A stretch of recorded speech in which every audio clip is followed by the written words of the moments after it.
I'm Autumn Childress, and this is my Moton Story.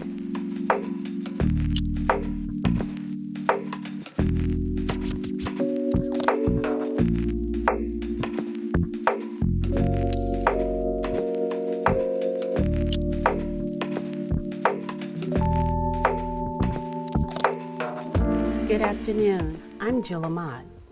And I'm Kanan Townsend, and welcome to Moton Live 2024. Now, Moton Live is a digital fundraising campaign that we started back in 2021 when we decided it was safer for us to not hold our Moton community banquet any longer due to the COVID-19 pandemic. But we still wanted a way to engage, and so we chose to do a virtual telethon type setup. 10 hours of content brought to you. Some was music, some was entertainment, some was educational, and you all loved it. You loved it so much that this is our 4th time doing it. But this year, it will look a little bit different. Instead of Moton Live taking place all in 1 year, you actually get 12 weeks of Moton Live. So please follow us on all of our platforms and channels so you can stay tuned for updates. But every Monday between now and December the 9th, we're going to be bringing you different content, and we're thrilled about today's piece of content. Today we are joined by Autumn Childress. Autumn is the co-anchor of Good Morning Richmond, but she's also a Longwood University graduate. Thank you for joining us today. Of course, always so happy to see you both, Jill and Kanan, and of course very excited to be back here where it all started for me at Longwood University in this very space. So very excited to be here with you all. Wonderful, wonderful. We're happy to have you. Tell us your connection to Longwood and Moton. Yeah, so I graduated from Longwood University in 2018. I was a communication studies major, and my junior year of college, I was tasked with creating a documentary, and it could have been about any topic, and I chose to do my documentary about Beulah AME Church, which is located right in the heart of Farmville, Virginia. And I touched on the impact that Beulah had during the school shutdown in the 1950s, and how Black churches played such an instrumental role in ensuring that students could continue their education despite the schools being shut down. Wow, that is absolutely phenomenal. You mentioned being tasked to do this documentary. Tell us a little bit about that. Yeah, so it was a class project, and we were tasked with doing it from the very beginning. And so I came up with the idea, set up all the interviews, went out and did the interviews, shot the video, and then put it all together. But through that, I learned so much because I was learning as I went. And so I spent a lot of time at the Moton Museum. I spent a lot of time talking to movers and shakers in the community who were impacted by the school shutdown. And that is when I realized the magnitude of the story that I was tasked with telling. And it was just incredible to do, and it was very well received. And so I'm thankful to this day for that documentary. So what made you decide to choose Beulah for your documentary? Well, it's a funny story. I was actually working on another project for a Spanish class, and we were tasked with finding a certain type of architecture, right? And so I was driving around Farmville just looking for this certain type of window, and Beulah AME Church had that window. Wow. And I said, I've never seen this church, and it's right there across from where I spend the majority of my time here in French Hall. And so I Googled Beulah AME Church, and I clicked the About tab, and that's when I read the incredible history, and I thought, this was divine, because I also have to choose a documentary topic, and it's going to be on that. And so as soon as I read the information, reached out to the pastor of the church at the time, and he called me, and I thought, this is an incredible story, and I've not heard it, and I'm not sure a lot of other people have heard it either. And so that's how I decided to come up with Beulah. And so I entitled the documentary Beulah, A Beacon of Hope, because that is certainly what it is and what it's proven to be still to this day. So I hope you enjoy. For decades, African Americans fought for the right to be equal. They fought and protested for their freedoms, one of those freedoms being the right to an equal and fair education.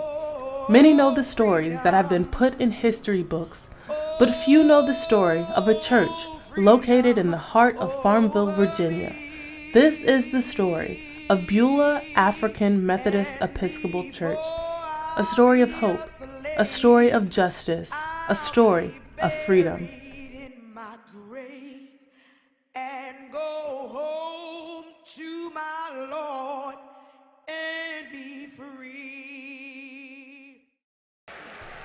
African American religious organizations have always played a major role in the fight for civil rights. Whether it was financially or intellectually, the Black church has been there throughout the movement. In the heart of Farmville, Virginia, on the edge of the Longwood University campus, this small and unassuming historic church was a giant structure in the civil rights movement. It was through the leadership here at Beulah African Methodist Episcopal Church that dozens of young African Americans were afforded an opportunity to learn.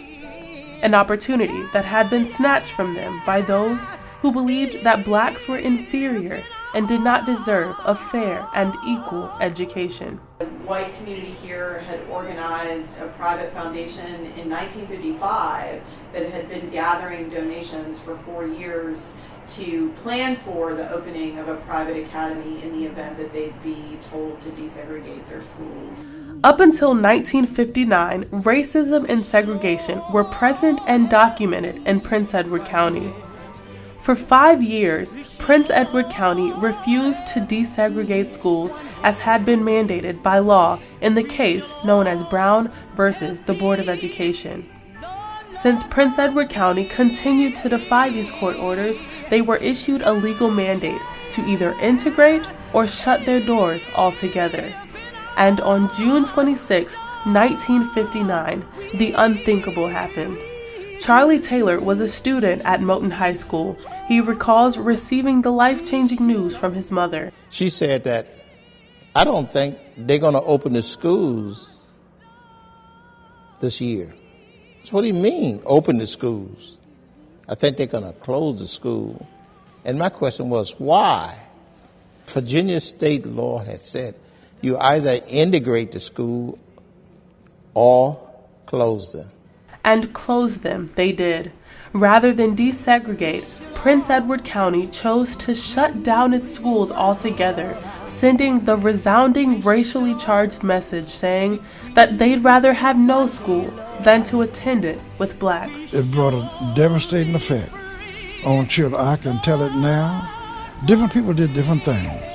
But for the most part, black people suffered most. But there were those who said this would not be the end of our story. And Reverend A.I. Dunlap, then the pastor of Farmville's Beulah AME Church, was one of those people. He believed that the county closing its doors was an opportunity for him to open his. He allowed, there was a class, a junior class that was kind of missed out on their senior year. And because of A.I. Dunlap's efforts in that, he asked our bishop if that junior class could attend Kittrell College in Kittrell, North Carolina. This was a meeting place for that class, and so they would ride on a bus from here to Kittrell, North Carolina to finish their senior year. Reverend Dunlap, who had been a teacher at Kittrell College in North Carolina, 90 miles south of Farmville, allowed for 61 of Moton's rejected black students to come there and finish their senior year. And Charlie Taylor was one of those 61 students who made that 90-mile trek to finish his education. He bought food, money, and letters, and all the other stuff over the weekend that family had come in to send to their kids, because it was some 90-some plus miles from Farmville. And I got in the car with 2 Safeway shopping bags. I didn't have a suitcase of clothes. And I listened to Reverend Griffin and I.A. Dunlap talk about, well, I don't think it's going to last forever, or maybe a couple of months or so. And I didn't know whether they were doing that for me or giving themselves some hope. And indeed, they remained hopeful. It was at Kittrell College that Charlie Taylor met Goodwin Douglas, the man who would become his best friend and soon a major force at Beulah AME Church and a trailblazer in the course of civil rights history. Charlie Taylor recalled the moment that he knew Reverend Douglas, whom he called Goody, would change not only the face of Farmville, but leave his imprint on the civil rights movement. Goody said, "May I say the grace?" And he looked at him and said, "Okay." And Goody said, the grace. And my mother said that boy gonna make something by himself. You know what I mean? And I said, okay, all right. What about me? What about me? And she said, you follow him and you'll make something out of yourself too.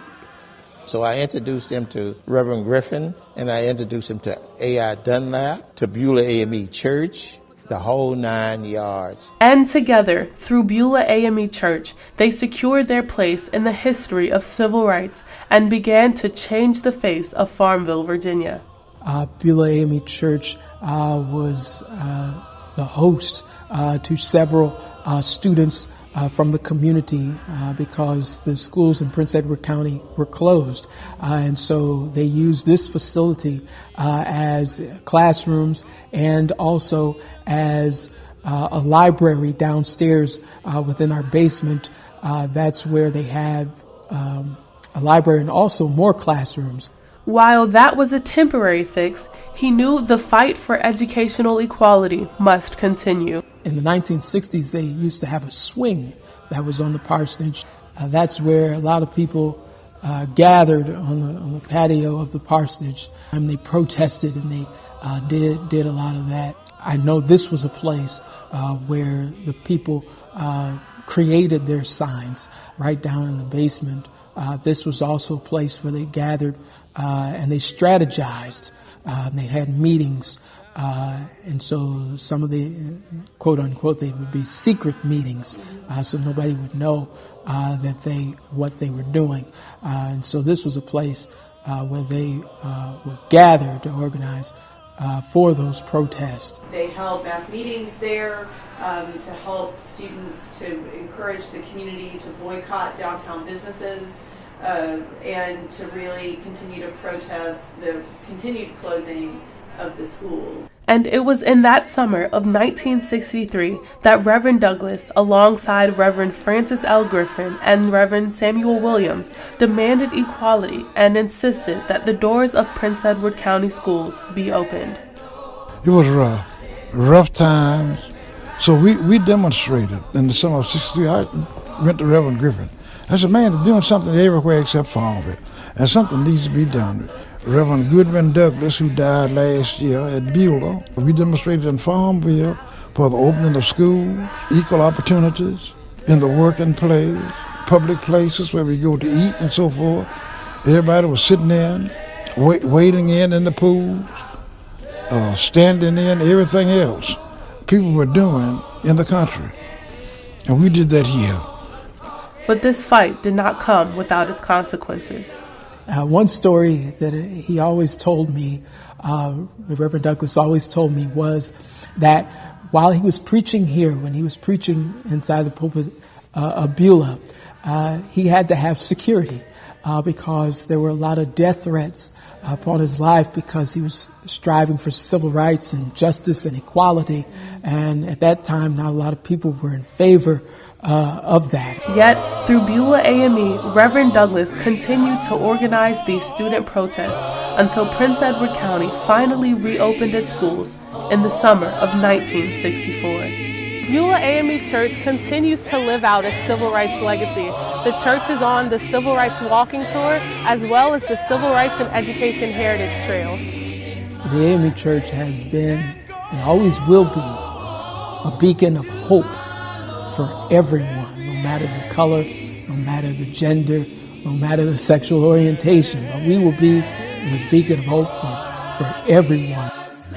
I'm Autumn Childress.